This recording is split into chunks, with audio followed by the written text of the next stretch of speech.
Good afternoon. It's a wonderful privilege to talk with you today.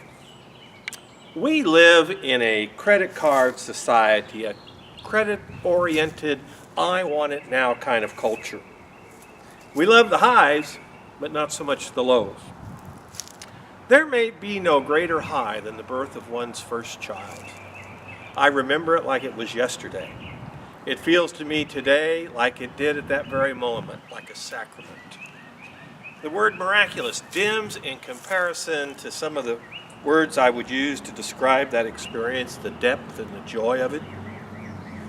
But we know, do we not, that birth is just the beginning.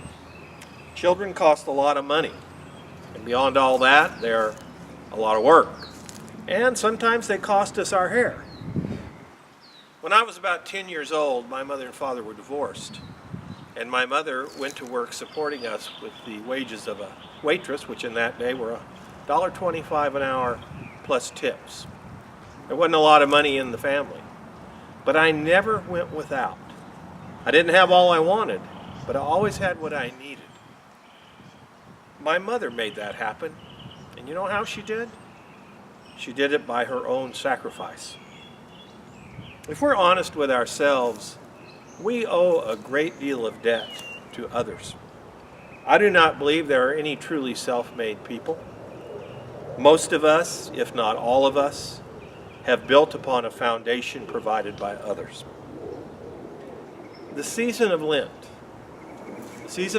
is a reminder that a life lived with integrity, a life lived with Christ-likeness, is not cheap, it's not easy.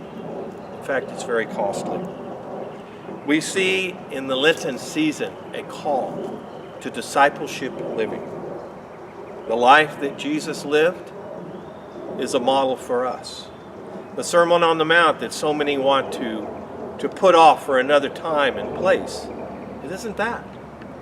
It's the life that Jesus lived and the life that those who would call themselves disciples, which is to say Christians, are called to live. Go the extra mile, turn the other cheek, give joy even when somebody hands you sadness. The loneliness in the garden, the humiliation of the cross, these are the cost of discipleship, not only for Christ, but for all of us who would be his followers. Are you ready? Will you follow Christ? I hope so.